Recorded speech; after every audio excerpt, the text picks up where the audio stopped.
Hi friends, Assalamu alaikum. Welcome to Zuha kitchen. இன்றைக்கி நம்ம Zuha கிச்சனில் ஒரு ஸ்வீட் ரெசிபி தான் நான் உங்களுக்கு செஞ்சு காமிக்க போகிறேன். ஒரு ரவையும் கோதுமை மாவும் வச்சு ஒரு இன்ஸ்டன்ட் ஸ்வீட் ரெசிபியை ஒரு சிம்பிளாக சீக்கிரமாக எப்படி செய்கிறதுன்ட்டு செஞ்சு காமிக்க போகிறேன். ரொம்ப டேஸ்ட் ரொம்ப அருமையாக இருக்கும். சீக்கிரமாக செய்யக்கூடிய இந்த ஸ்வீட் ரெசிபியை எப்படி செய்கிறதுன்னு பார்க்கலாம். அதுக்கு முன்னாடி நம்ம கிச்சனை ஃபஸ்ட் டைம் பார்க்குறவங்க மறக்காமல் சப்ஸ்கிரைப் பண்ணிவிடுங்க. பக்கத்தில் இருக்க பெல் ஐக்கனையும் கிளிக் பண்ணிவிடுங்க. இப்போ வாங்க இதை எப்படி செய்கிறதுன்னு பார்க்கலாம். இதுக்கு நான் அரை கப் சர்க்கரை எடுத்திருக்கேன். இப்போ இதை ஒரு மிக்சர் ஜாரில் சேர்த்துட்டு 5 ஏலக்காய் நல்ல ஒரு ஃப்ளேவருக்காக எடுத்திருக்கேன். பிடிக்கலைன்னா ஸ்கிப் பண்ணிவிடுங்க. நல்லா பொடி பண்ணிடலாம் இந்த மாதிரி. இப்போ ஒரு கடாயில் நான் 3 ஸ்பூன் நெய் சேர்த்துக்கிறேன். இப்போ நெய் நல்லா சூடான பிறகு கொஞ்சமாக பாதாம், கொஞ்சமாக முந்திரி இதெல்லாம் சேர்த்து நல்லா ரோஸ்ட் பண்ணிடலாம். இதில் நீங்கள் ரைசன்ஸ், பிஸ்தா, வால்நட் அந்த மாதிரி உங்களுக்கு என்ன நட்ஸ் பிடிக்குதோ அதை சேர்த்துக்கலாம். இல்லை நட்ஸ் வேணாட்டி கூட ஸ்கிப் பண்ணிக்கலாம். இப்போ தனியாக எடுத்து வச்சுட்டு அதே நெய்யில் அரை கப் ரவை, அரை கப் கோதுமை மாவு இது ரெண்டுத்தையும் சேர்த்துட்டு நல்லா அந்த பச்சை வாசம் போகிற அளவுக்கு நல்லா வறுத்துடலாம். நல்லா அந்த ஒரு ஃப்ளேவர் கிடைக்கிற வரைக்கும் நல்லா வறுத்துருங்க. இந்த மாதிரி இந்த நெய்லேயே. உங்களுக்கு கொஞ்சம் ட்ரையாக ஃபீல் பண்ணிங்கன்னா இன்னும் கொஞ்சம் கூட நெய் சேர்த்துக்கோங்க. இப்போ நல்லா வறுத்த பிறகு அரை கப் ஃபஸ்ட்டு பால் சேர்த்துக்கோங்க. நான் காய்ச்சின பால் தான் எடுத்திருக்கேன். இப்போ இதை நல்லா கலந்து விட்டுருங்க. இப்போ இது கொஞ்சம் கெட்டியாக ஆரம்பிக்கும். இப்போ கெட்டியானோடனே மறுபடியும் ஒரு அரை கப் பால் சேர்த்து நல்லா அழுத்தம் கொடுத்து மிக்ஸ் பண்ணி விட்டுருங்க.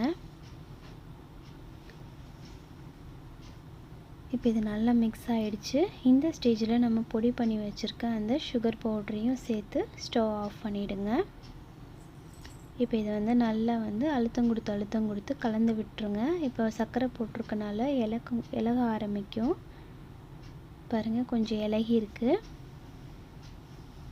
இப்போ இது நல்லா கலந்த பிறகு நம்ம ஃப்ரை பண்ணி வச்சுருக்க பாதாம் முந்திரியும் சேர்த்துட்டு நல்லா கலந்து விட்டுடலாம். அவ்வளோதான், நம்மளுடைய இன்ஸ்டன்ட் ரவா வீட் ஸ்வீட் சூப்பராக ரெடி ஆகிடுச்சு. இப்போ இந்த ஒரு மாதிரி பாக்ஸ் கண்டெய்னரில் கொஞ்சமாக நெய்யோ இல்லை எண்ணெயோ தடவிட்டு ஃபுல்லாக சைடில் எல்லாத்துலேயும் தடவி விட்டுடலாம். இப்போ தடவின பிறகு நம்ம ரெடி பண்ணி வச்சுருக்க ஸ்வீட்டை ஒரு 5 நிமிஷம் கழித்து இதில் உள்ளே சேர்த்துடலாம். ரொம்ப சூடாக சேர்த்துக்க வேண்டாம். இப்போ இதை நல்லா அழுத்தம் கொடுத்து நல்லா செட் பண்ணி விட்டுருங்க. இந்த மாதிரி இப்போ இது நல்லா செட் ஆகிடுச்சு. இப்போ எல்லாம் நல்லா ஃபுல்லாக இதாகிடுச்சு. இதை ஒரு 15 மினிட்ஸ் ஃப்ரிட்ஜில் வச்சுருங்க. பாருங்கள், இதை சைட்லலாம் அட்ஜஸ்ட் பண்ணி விட்டுடலாம். இப்போ இது ஒரு பிளேட்டில் மாற்றிடலாம்.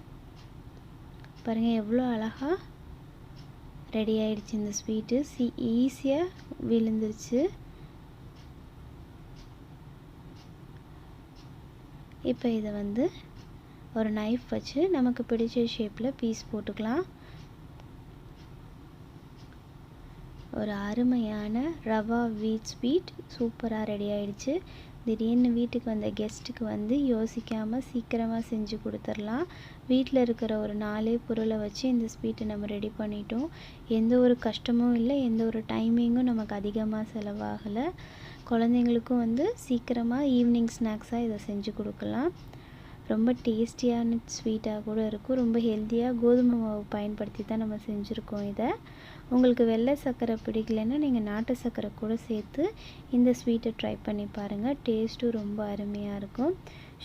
டெக்கரேஷனுக்காக நான் மேலே பாதாம் வச்சு டெக்கரேட் பண்ணியிருக்கேன்.